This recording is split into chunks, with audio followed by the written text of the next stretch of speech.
Senhor está no templo. Bom domingo para você, com a graça e a paz do nosso Senhor Jesus. Vamos ler Lucas, capítulo 2, versículos 21 ao 38. Completados 8 dias para ser circuncidado o menino, deram-lhe o nome de Jesus, como lhe chamara o anjo antes de ser concebido.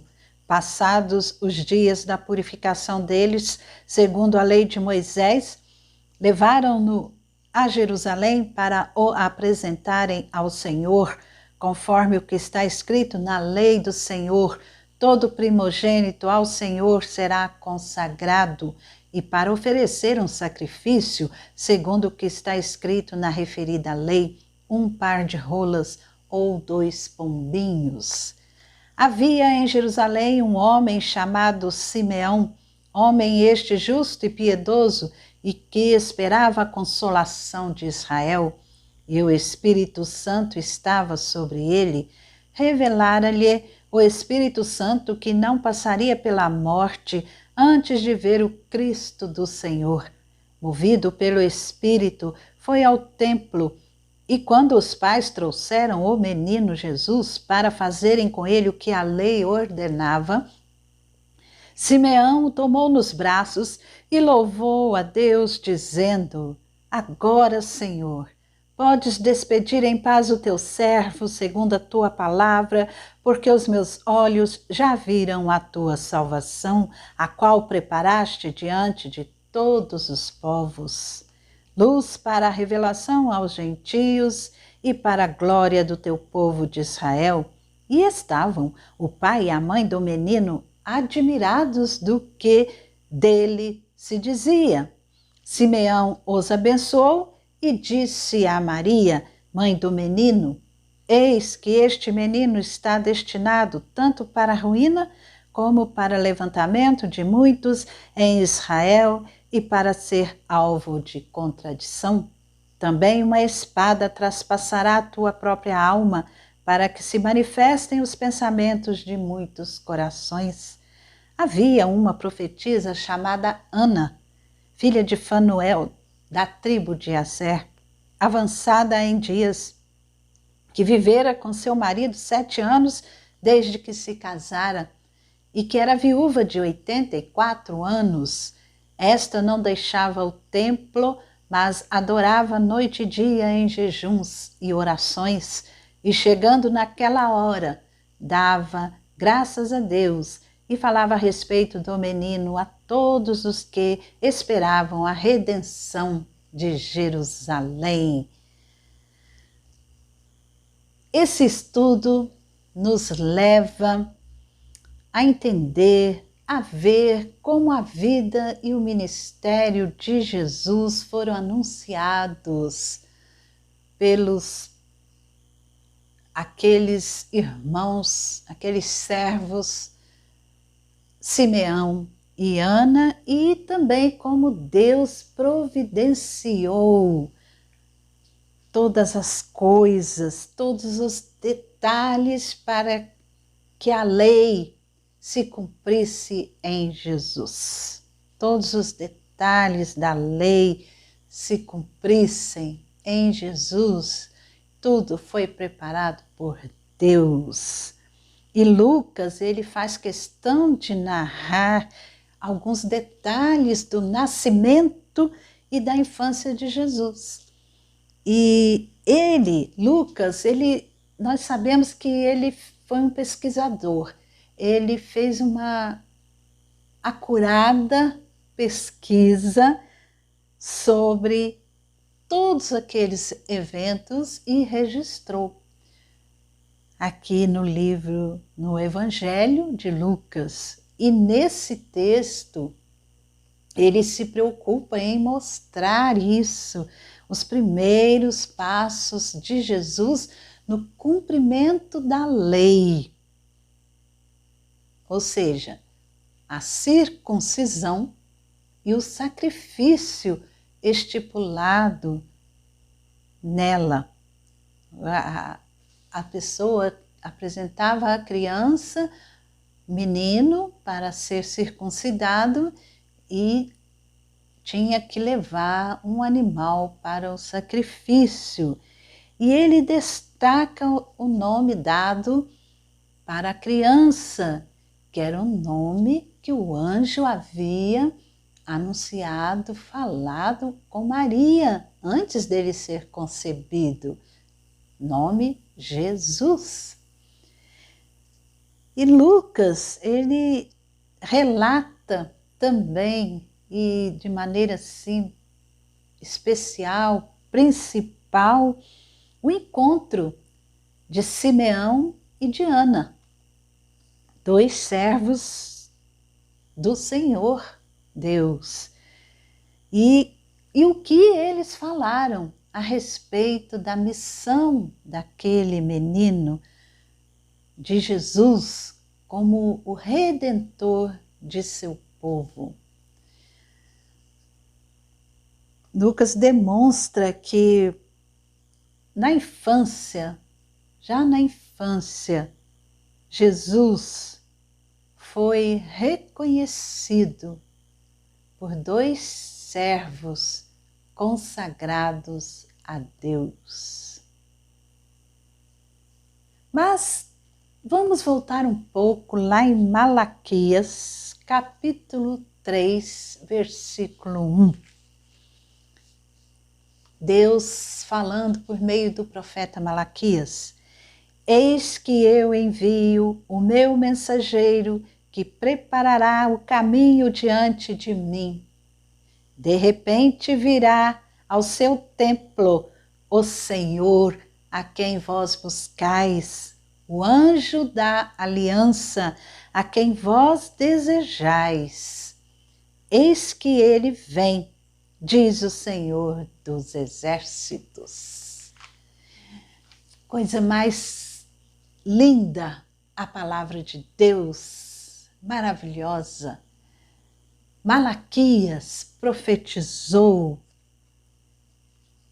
400 anos antes do nascimento de Jesus. E foi uma das últimas profecias do Antigo Testamento.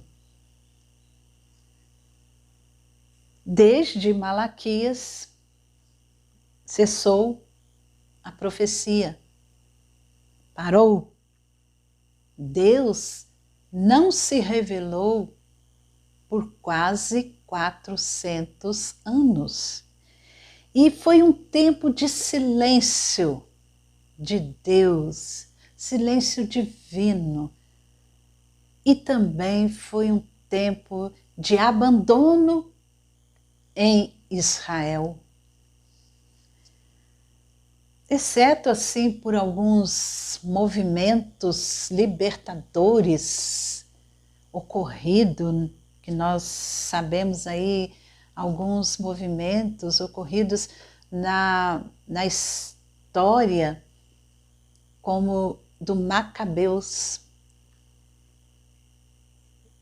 Israel se viu mergulhado, sendo dominado em servidão a reinos, a outros reinos.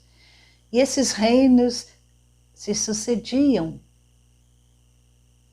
Foram os romanos, foram os gregos, e assim iam sendo dominados por reinos e reinos.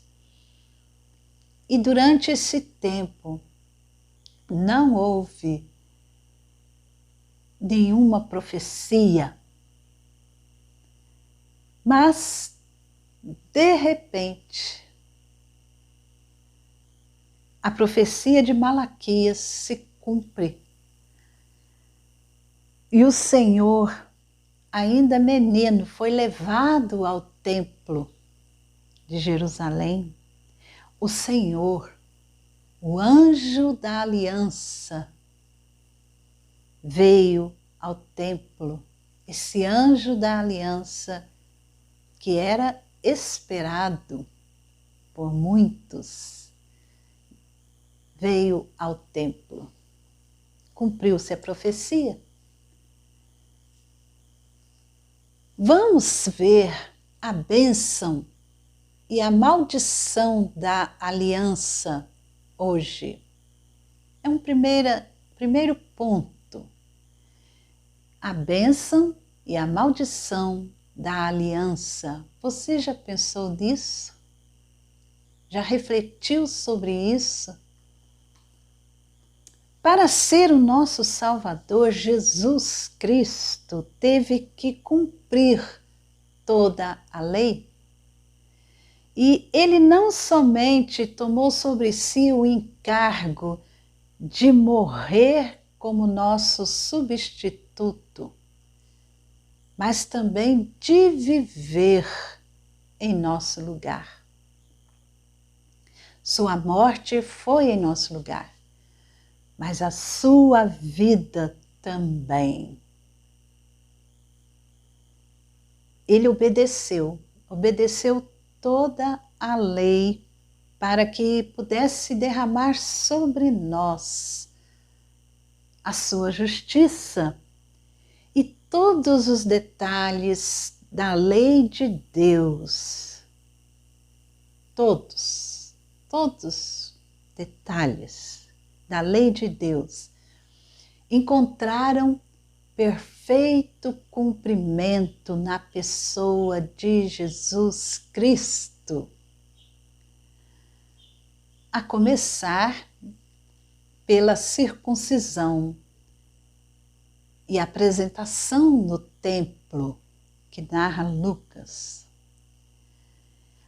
A circuncisão era o principal sinal visível da aliança de Deus com o seu povo. Deus estabeleceu a circuncisão a partir de Abraão. Vamos ler lá em Gênesis. Se você não conhece a história, vá em Gênesis. A partir de Abraão, Deus fez essa aliança e todos os meninos teriam que ser circuncidados ao 8º dia. E a aliança era um contrato que envolvia o derramamento de sangue. Ambos os lados entravam em acordo num juramento solene de cumprir a sua parte no acordo. O próprio termo que explicava o fazer a aliança era cortar. Cortar. Literalmente, falava-se em cortar uma aliança. E os tratados antigos não eram apenas escritos, não, mas cortados em sangue. E a circuncisão simbolizava esse cortar, pois a parte do prepúcio do órgão sexual masculino era cortada fora. E estima-se que havia 2 significados para esse cortar. Por um lado, era um sinal de bênção, quando o menino era circuncidado ali, com a aliança, a partir de Abraão. Quando assim o prepúcio era cortado, era separado do corpo. E isso era um sinal de bênção, porque simbolizava, mostrava que Israel era separado para o Senhor. Por outro lado, também era um sinal de maldição. Maldição porque recairia sobre aqueles que desobedecessem às exigências do pacto, da aliança. Era a maldição. R.C. Sproul escreveu no seu livro A Glória de Cristo, publicado pela editora Cultura Cristã, em 1997, R.C. Sproul diz que a penalidade de deixar de circuncidar um menino era ele ser cortado do seu povo. Ou a pessoa era circuncidada, cortada para Deus, ou circuncidada, cortada de Deus e de sua nação. E a apresentação de Jesus aqui no templo para ser circuncidado mostra, revela a submissão de seus pais, José e Maria, para com a lei da aliança.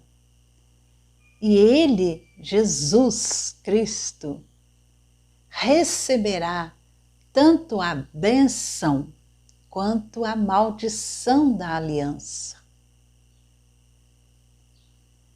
A bênção por ele cumprir totalmente a lei e merecer os benefícios desse feito, dele ter cumprido toda a lei. E a maldição por sofrer o corte pelo pecado do seu povo e ao morrer na cruz. E naquele dia, quando Jesus foi circuncidado ao 8º dia, com 8 dias de vida, esses 2 caminhos já estavam definidos, traçados. Bênção e maldição. Jesus receberia em nosso lugar. O apóstolo Paulo diz lá em Gálatas: Cristo nos resgatou da maldição da lei, fazendo-se Ele próprio maldição em nosso lugar. Porque está escrito: maldito todo aquele que for pendurado em madeiro, para que a bênção de Abraão chegasse aos gentios em Jesus Cristo, a fim de que recebêssemos pela fé o Espírito prometido. Paulo está citando Deuteronômio, capítulo 21, versículo 23. Porquanto o que for pendurado no madeiro é maldito de Deus. Jesus Cristo, ele recebeu a bênção, porque ele cumpriu toda a lei, ele foi obediente até o fim. Mas Jesus Cristo recebeu a maldição da lei em nosso lugar também. Porque maldito todo aquele que é pendurado no madeiro, maldito de Deus. Pedro, em sua carta, Pedro também, na primeira carta, capítulo 2, o versículo 24, Pedro diz: carregando ele mesmo em seu corpo sobre o madeiro os nossos pecados, para que nós, mortos para os pecados, vivamos para a justiça. Por suas chagas fostes sarados. Percebe a grandeza, o amor e a justiça de Deus sendo feita por meio de Jesus? Jesus cumpriu toda a lei. E Jesus é aquele que nos justifica, porque Ele foi abençoado e também recebeu a maldição em nosso lugar. Por isso, somente por Ele podemos sermos justificados diante de Deus. E isso Ele fez por amor. Amor a você, amor a mim, amor ao seu povo. Reflita sobre isso durante esta semana. Que Jesus Cristo é o Senhor, é o verdadeiro Filho de Deus, é o único que pode nos conduzir a Deus e nos fazer justos diante de Deus. Nenhum homem foi capaz de cumprir a lei, exceto Jesus Cristo. Ele cumpriu toda a lei. Leia Lucas e veja o cumprimento de todos os detalhes da lei na pessoa de Jesus. Deus abençoe a sua semana e Jesus Cristo é Senhor para todos sempre.